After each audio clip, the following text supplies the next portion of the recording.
ओम वास्तुपुरुषायभ्यं नमः।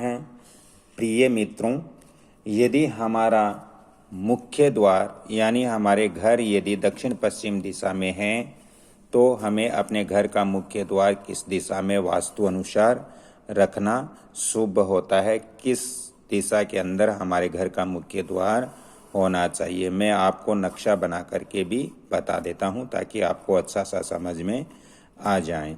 दोस्तों, मान लीजिए ये हमारे घर, ये हमारा मकान है, ये हमारी ज़मीन है, ये इसकी पश्चिम दिशा है, ये इसकी पश्चिम दिशा है। दोस्तों, ये उत्तर दिशा हो गई और ये हमारे प्लॉट की दक्षिण दिशा हो गई। ये हमारे ज़मीन या प्लॉट की दक्षिण दिशा हो गई और ये हमारे पूरब दिशा हो गई। अब दोस्तों, वास्तुशास्त्र के अनुसार यदि हमारे जो मकान, जो घर है या जो प्लॉट है उसकी यदि पश्चिम दिशा के अंदर केवल एक ही रास्ता है तो फिर हमें मुख्य द्वार इस मकान का कहाँ पर देना चाहिए वास्तु अनुसार। यदि हम गलत स्थान पर देते हैं तो दोस्तों इसका हमें जो नुकसान है वो जीवन भर इस मकान में भुगतना पड़ता है, कष्ट होता है। इसलिए हमें पहले ही वास्तुशास्त्र के अनुसार ही हमें ऐसी ज़मीन के अंदर मकान की संरचना करनी चाहिए। दोस्तों, यदि आपका मकान, आपकी ज़मीन वेस्ट मुखी है, पश्चिम मुखी है, यहाँ पे मैं वेस्ट लिख देता हूँ, वेस्ट, नॉर्थ, साउथ और ये ईस्ट। तो यदि हमारे वेस्ट मुखी प्लॉट है या ज़मीन है तो इसके अंदर सबसे पहले एक चीज़ हमें ध्यान रखना चाहिए कि वास्तुशास्त्र के अनुसार यदि हम पूरी ज़मीन के अंदर मकान नहीं बना रहे हैं, हम तो हमें इस पूरी ज़मीन के अंदर एक छोटा मकान बनाना है तो फिर हम किस दिशा में बनाना चाहिए? तो आपको नॉर्थ की तरफ नहीं बनाना चाहिए, न ही आपको पूरब की तरफ बनाना चाहिए और न ही आपको पश्चिम की तरफ बनाना चाहिए।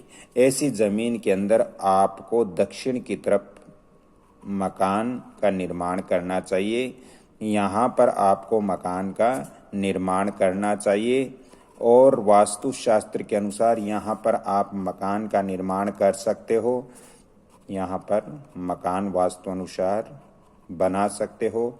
और दोस्तों, यहाँ पर उत्तर दिशा में हमें खाली स्थान छोड़ देना चाहिए, पूरब दिशा के अंदर भी खाली स्थान रखना चाहिए और पश्चिम के अंदर थोड़ा सा खाली स्थान रख करके, पश्चिम में थोड़ा सा खाली स्थान रख करके हम दक्षिण की तरफ मकान का निर्माण कर सकते हैं। कुछ दिशाएं मैं यहाँ और लिख देता हूँ, जैसे ये वेस्ट और नॉर्थ के बीच में आपके ये आ गया वायव्य कोण, इसको वायव्य कोण कहते हैं वास्तु के अंदर। ये वो वायव्य दिशा है यानी नॉर्थ और वेस्ट की दिशा। दोस्तों, इसी तरह उत्तर और ये हमारा जो पूरब होता है इसको हम ईशान कोण कहते हैं। ये ईशान कोण की दिशा हो गई यानी नॉर्थ और ईस्ट का डायरेक्शन हो गया ये। दोस्तों, इसी तरह हमारे पूरब और दक्षिण के बीच में ये आग्नेय कोण हो गया, ये आग्नेय कोण हो गया। इसको हम ईस्ट और साउथ कॉर्नर कहते हैं।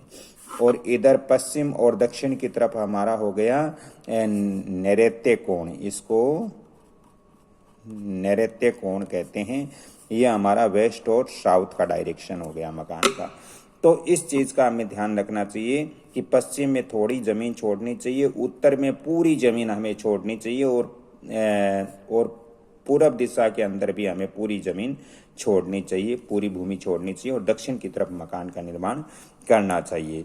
दोस्तों, अब हम बात करेंगे हमारे मुख्य द्वार। यदि हम मुख्य द्वार अपने घर का यहाँ पर रखते हैं तो इस घर में हमें बहुत ज़्यादा कष्ट होता है।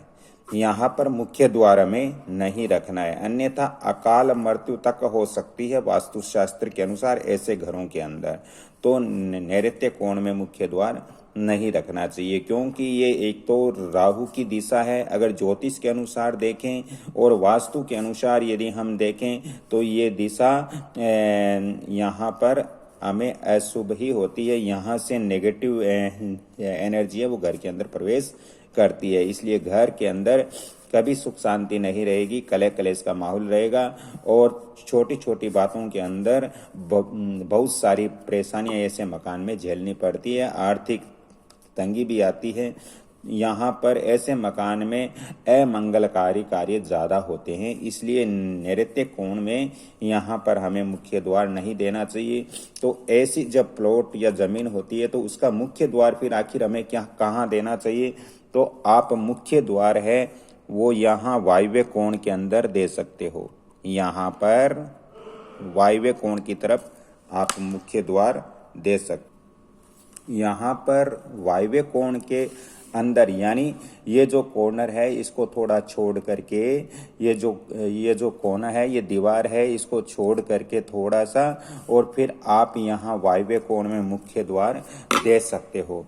दोस्तों इसके अलावा आप यदि चाहते हो तो आपको यदि थोड़ा सा इधर भी आप लाते हो तो भी अच्छा है, लेकिन यहाँ नैऋत्य कोण के अंदर बिल्कुल आपको दक्षिण पश्चिम के जो बीच का सेंटर है इसके अंदर मुख्य द्वार घर का नहीं देना चाहिए।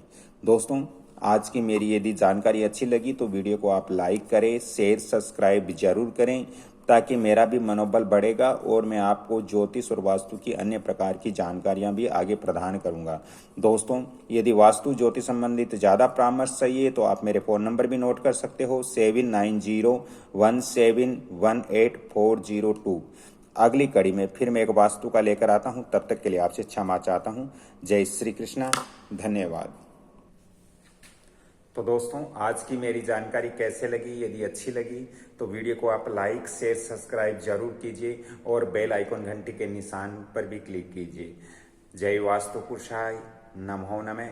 वास्तु देवता आप सभी की रक्षा करें और आगे फिर मैं दूसरे वीडियो के अंदर फिर आपसे मिलता हूँ। वीडियो को लाइक शेयर सब्सक्राइब जरूर करना। धन्यवाद। जय श्री कृष्णा।